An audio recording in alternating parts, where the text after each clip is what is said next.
Hey everybody, doing a contest response for Ray's 1 year.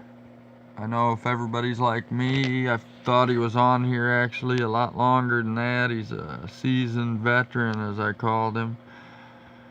But I'm sure all you guys know what his response or contest was, but he wanted to know, or he had to do 3 things. List your favorite baseball game moment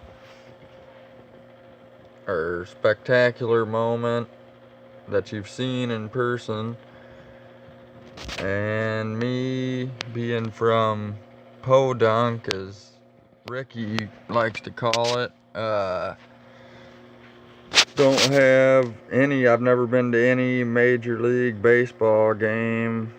Been to our minor league team games here.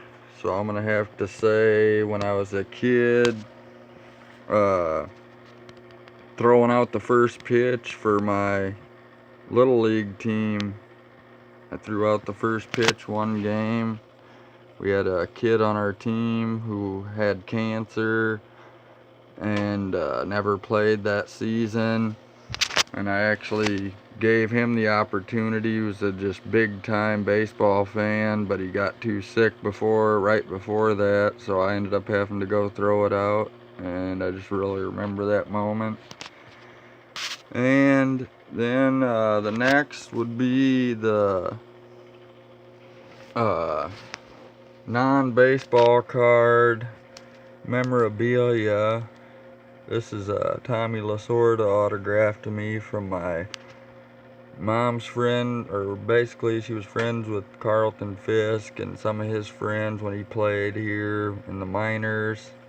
And he lived right next door to Tommy Lasorda, and he had that sent to me in 1990. To JR, you and the Dodgers are both great. But that isn't my actual thing. I just put that up there for a little decoy. I seen everyone putting 2, 3 things on, so this is my actual memorabilia item. Probably not the most expensive, obviously, but is a Ben McDonald autograph ball. Actually, now my only autograph ball I own. And special because that was actually, if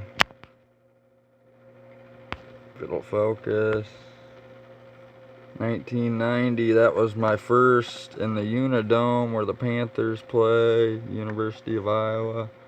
My first real card show, I'd call it, a bigger. We went to like little ones and little tiny bars and AMVETS and things like that. But that was my first real card show my dad took me to and bought me this ball.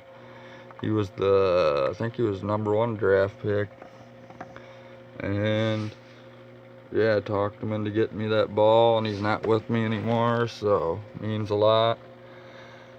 And then, like I mentioned before, my favorite all-time player growing up and collecting, especially since my mom knew him, was Carlton Fisk. So I'm gonna just have to go with this card as it's obviously not the biggest money card, but it's actually probably the most expensive card I've ever bought. I talked my dad into helping me buy this years and years and years ago for around $175. And if you can see, the centering on that is just, I mean, I don't even have anything to say about it, but I could probably buy this grade of one for, I don't even want to know, $5, $2.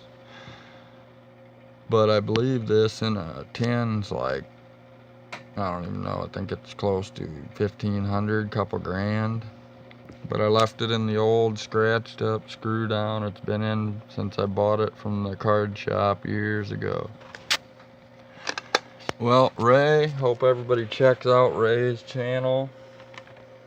I'm sure anyone that's watching this is already on his channel, and he just puts out awesome content. I like watching him and his son crack packs. He got me started on this set and got me started on this book. Basically, him and Silver Jackify are the two first people I started watching on YouTube, so for baseball cards, and made me basically turn my channel into cards now too, instead of just outdoor stuff. And thanks a lot, Ray, and hope you keep growing. I know you're gonna, cause you put out awesome videos. You just do awesome set building, or registry building I should say, and just awesome content. Keep it up. Thanks everybody.